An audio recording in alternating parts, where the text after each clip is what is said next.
if your parents will be able to continue to pay your school fees. Who you choose will determine if you'll be able to have 3 square meals on your table. Who you choose will determine health care for you and your family. Who you choose will determine the security you have as a people.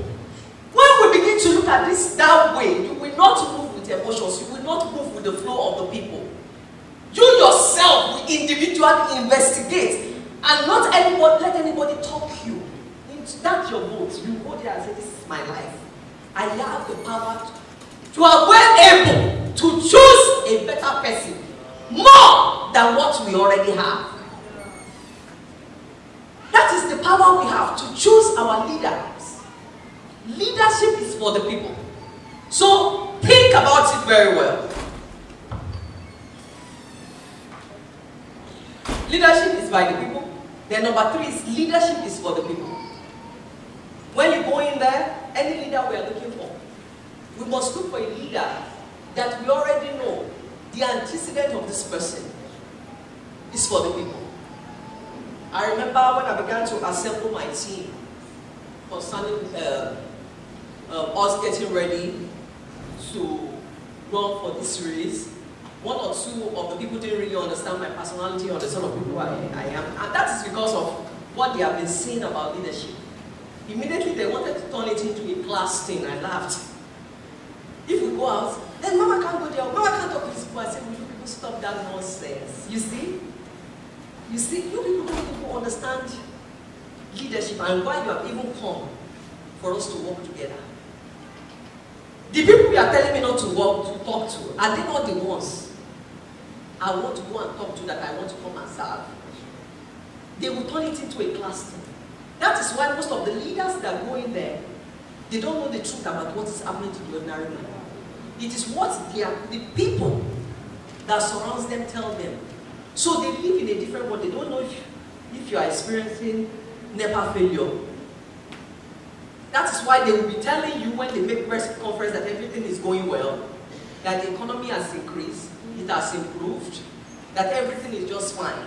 Because everybody they have surrounded themselves with have been lying to them. So first and foremost, when you are dealing with a leader, or you want to choose a leader, even for your organization, leadership is at every level, I hope you know. From the church to your business and to everything. You must look for somebody that is people-oriented. Hello? You must be able to watch out and ask questions and look for evidence, antecedents of this person, that this person can relate to different categories of people at every level.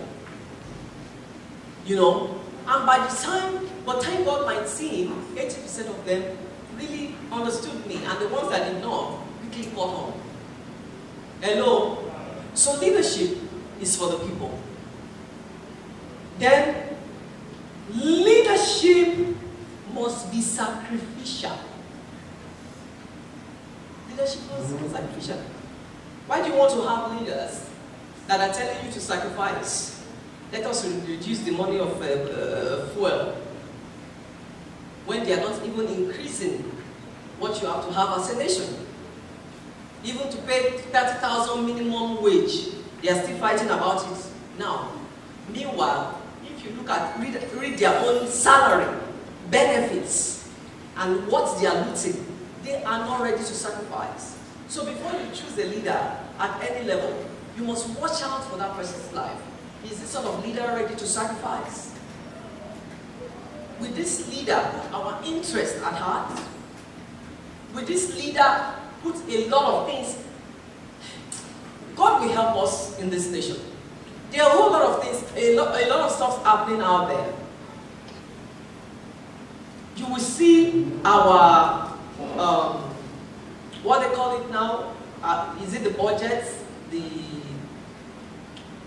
our nation's budgets and everything.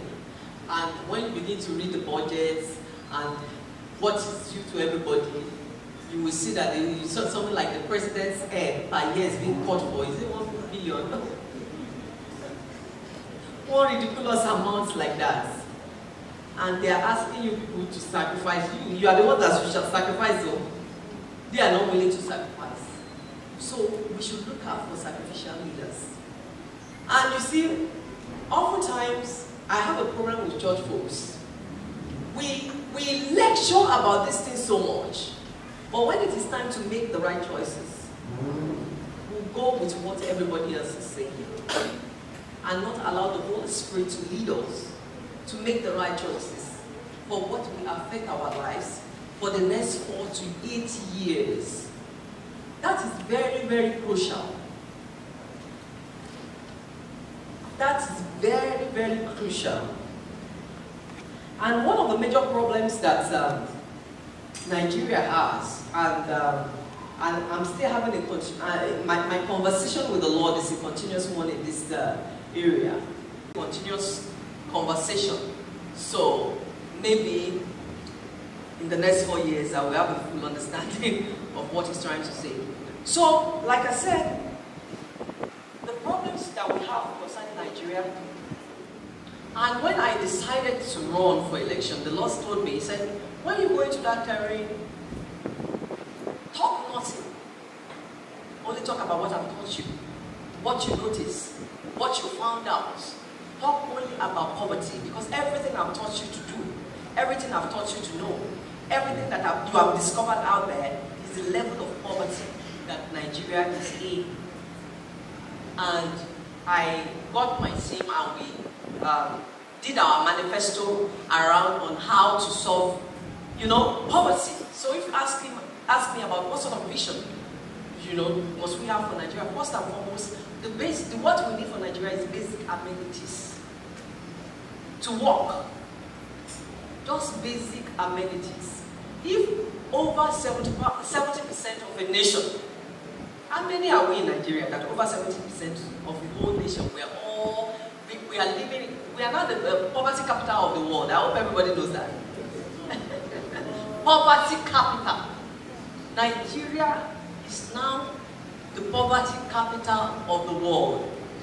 And I realized when I first came out and I began to talk on TV, and every time they asked me a question, all I was hammering on was what the Holy Spirit told me. Poverty. Nigeria is in poverty. Even before we started doing research, I didn't even know Nigeria was in over 70% poverty, suffering to that level. But I was just running with what the Spirit of God told me. And I kept saying, we need to eradicate poverty. I will put some points in place on how that could be achieved. And I didn't know a lot of embassies across the nation, they were watching.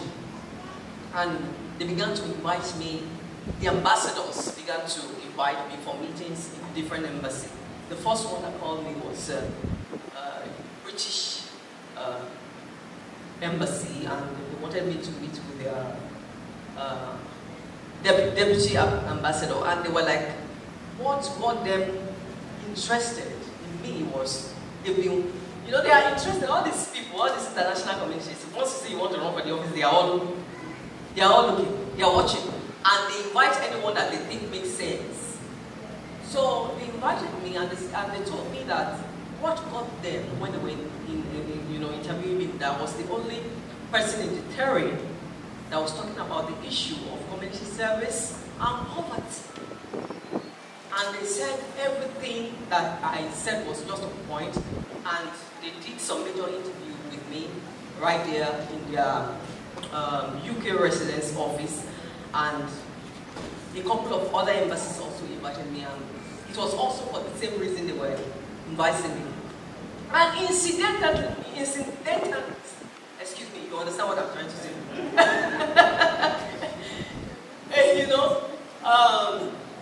UK Parliament, immediately I began to talk about poverty. They now held a meeting and they began to talk about the state of poverty of Nigeria. It got me thinking that maybe as an apostle, God just wanted me to go into that terrain and bring the issue of poverty to a national and international level. God calls us for different reasons. We might not have the full picture, but He will lure us. God to lure people, He lures very well, because God knows my sort of character. If you had told me, go and start in local government, I would say, please, I'm not interested. Hello? Oh yeah, go and run for the presidency. Because he knew that the message he wanted me to carry, if I don't go at that level, the sort of people that you want to address that issue might not hear it.